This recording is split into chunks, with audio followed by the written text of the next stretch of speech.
something is still moving. If you felt like the first eclipse came and went and nothing happened, I need you to keep watching, because what I'm about to tell you might change how you experience the rest of this month. The first eclipse was never meant to be the end of anything. It was the beginning of a transition, a quiet unraveling that started the moment the sky went dark. And right now, as we move toward the second eclipse, that transition is not slowing down. It's getting stronger. Most people won't notice it because they're waiting for something loud, something obvious, something that announces itself. But the real shift almost never works that way. It builds underneath you in the ordinary hours of an ordinary week, while you're doing dishes or scrolling your phone or lying awake at 2 in the morning for no reason you can explain. So let's talk about where we actually are right now. We are standing in the space between two eclipses. One has already happened. One is still coming, and this in-between stretch, this narrow corridor of days, is one of the strangest, most misunderstood periods in the entire spiritual calendar. It doesn't get the hype. It doesn't trend.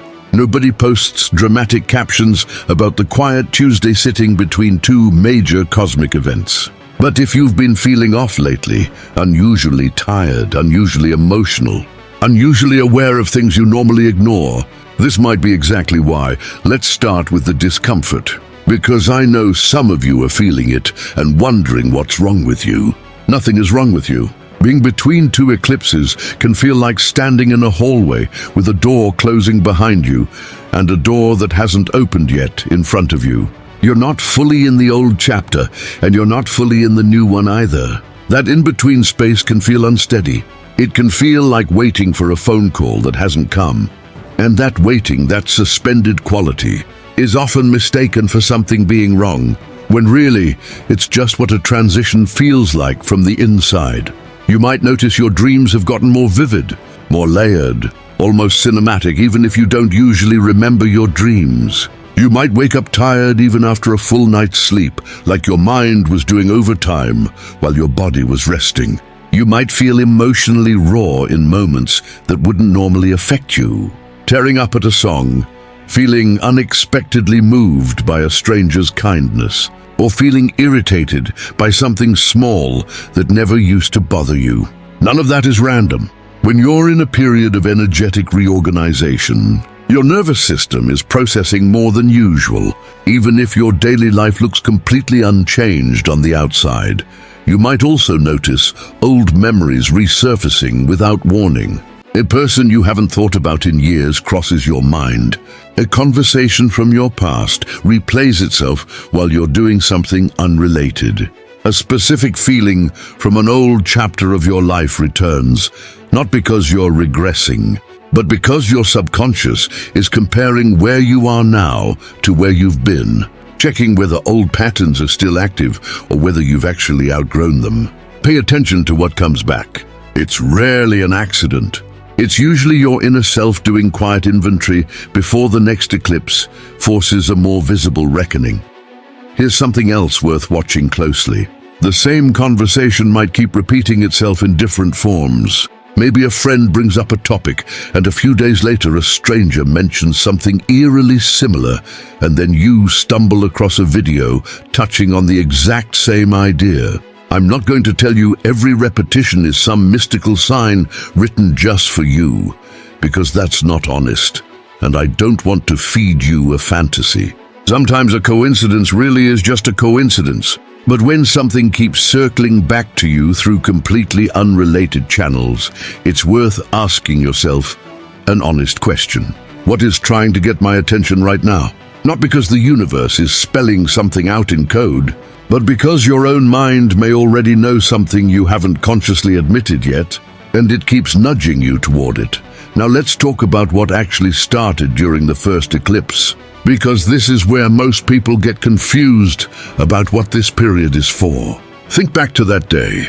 Maybe you made a decision. Maybe you finally admitted what you wanted instead of pretending you were fine without it. Maybe you set an intention so quietly you almost forgot you did it. At the time, it probably didn't feel monumental.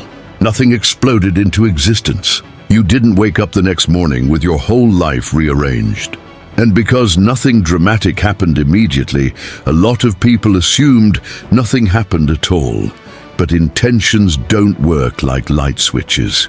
They work more like seeds. And seeds don't announce themselves the moment they're planted. They sit underground in the dark, doing work you can't see before anything visible breaks the surface. That's exactly what's happening right now with whatever you set into motion during the first eclipse. It hasn't disappeared.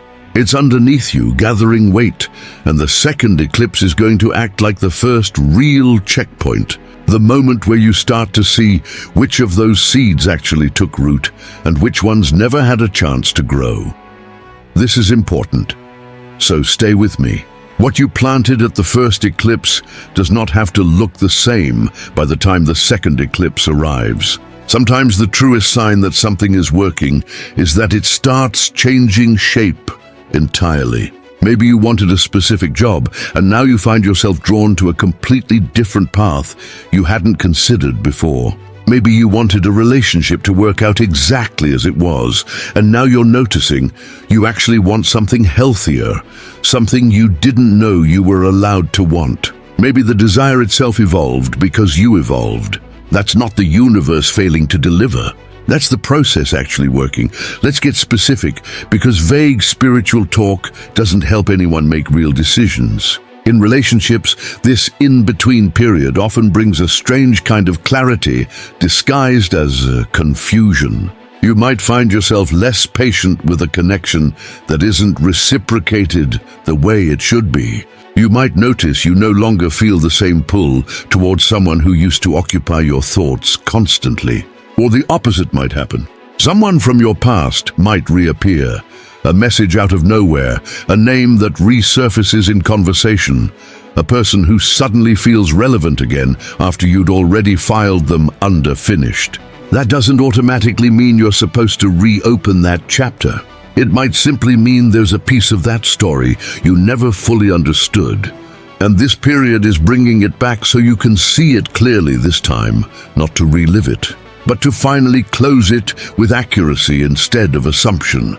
In careers and personal projects, this period often feels deceptively slow. You might have started something around the first eclipse, a new habit, a new project, an application, a creative pursuit. And now, weeks later, it still looks unremarkable. No breakthrough, no recognition, no sign that it's actually working. This is exactly the trap I want to warn you about. The middle of anything is always the least exciting part. It's the part where the initial excitement has worn off and the outcome hasn't arrived yet. And most people quit right there, in that boring, uncertain middle, because it doesn't feel rewarding enough to continue. If you're still showing up for something you started weeks ago, even without proof it's working, that persistence is not wasted. In fact, it might be quietly working in your favor for a reason most people never consider. Here's that reason. A lot of opportunities that feel crowded or competitive at the beginning become far less crowded over time. Not because the opportunity changed, but because the people chasing it lose interest. Enthusiasm is common, consistency is rare. When something starts, everyone shows up because everything still feels exciting and possible. But weeks later, distractions creep in. People get bored, other things compete for their attention, and slowly the crowd around that opportunity begins to thin out. If you're still there, still trying, still showing up while other people have quietly drifted away, you may be gaining an advantage that has nothing to do with talent or luck. You're simply still present in a room that's emptying. That is worth remembering the next time you feel discouraged by how slow something feels. Slow doesn't always mean stuck. Sometimes slow means you're in the filtering stage, the stage that separates who was serious from who was just excited for a moment. Now let's talk about money and opportunity, because this in-between period tends to bring unusual timing. An opportunity might show up in a form you didn't expect or didn't originally want. Maybe you were hoping for one specific outcome, and instead something adjacent to it appears, something that looks like a detour but might actually be a more direct route than the one you originally imagined. Don't dismiss an opportunity just because it doesn't match the picture you had in your head. The picture in your head was created by you with limited information before this transition even began. The version showing up now might be shaped by information you didn't have access to when you first made the wish.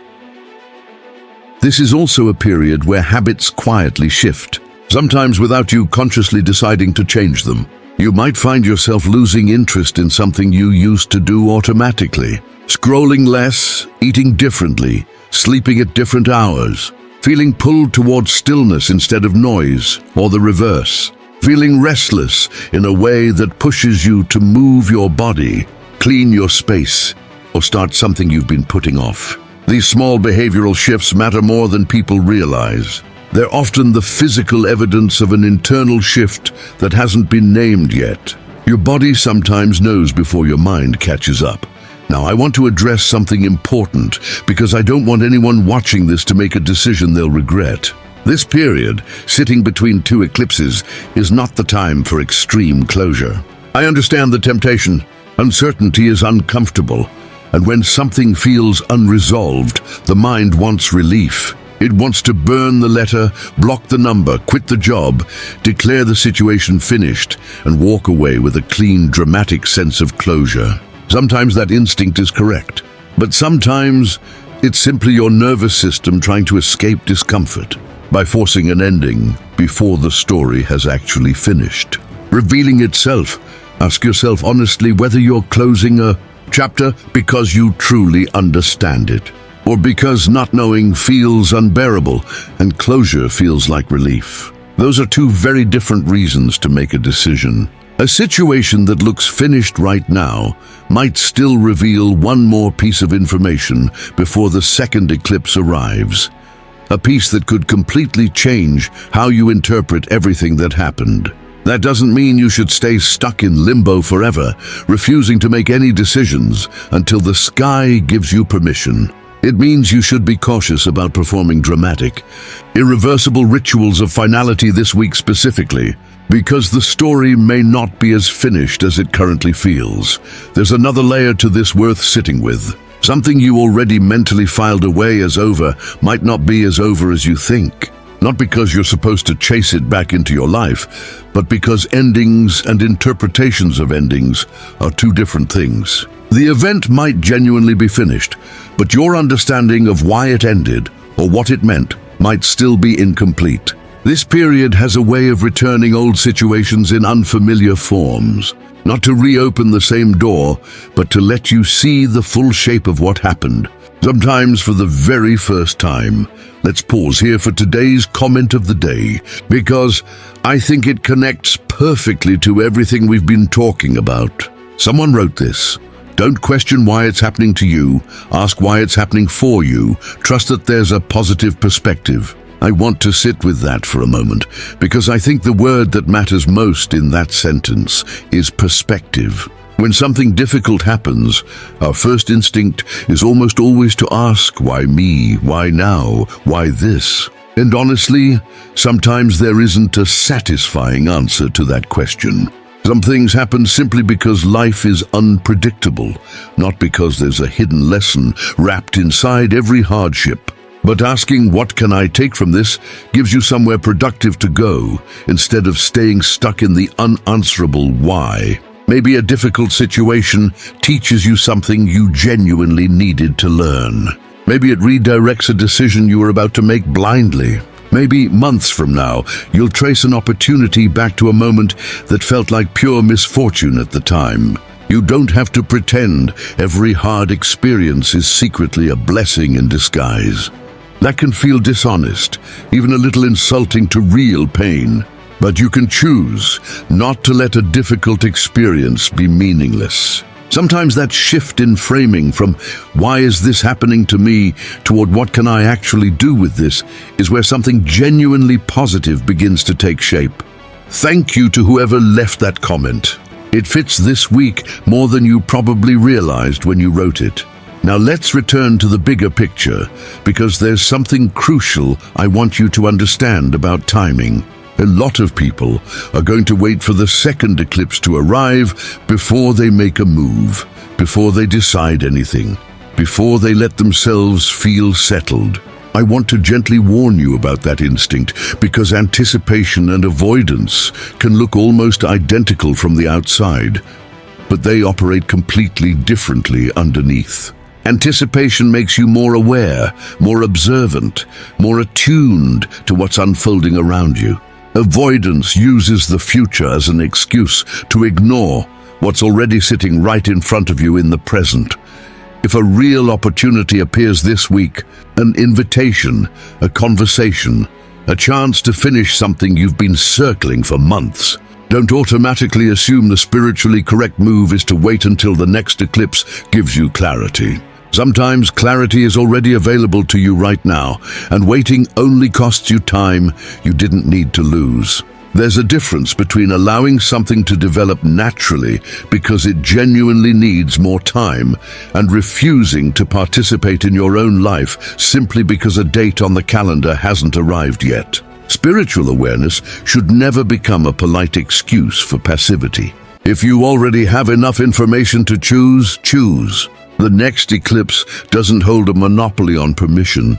At the same time, if something in front of you genuinely feels unfinished, if you don't yet have enough information to make a confident decision, it's completely reasonable to let that situation continue developing without forcing an outcome. The skill this period asks of you is discernment. Not urgency and not paralysis, but the ability to tell the difference between a situation that's still gathering the pieces it needs and a situation where you already know enough and you're simply afraid to act on what you know. Here's something that might be the most important idea in this entire video, so I want you to really absorb it. The biggest shifts almost never announce themselves while they're happening. They get recognized afterward, once enough time has passed for the pieces to connect into something you can actually see. When the second eclipse finally arrives, and something suddenly feels clear, or something finally moves, or a decision suddenly feels obvious, it's tempting to believe the eclipse itself created that shift out of nowhere. But if you look closely, you'll likely discover the real movement started earlier, in these quieter days you're living through right now, the days that don't look impressive enough to remember. A conversation slightly shifted your thinking. An option quietly became more realistic.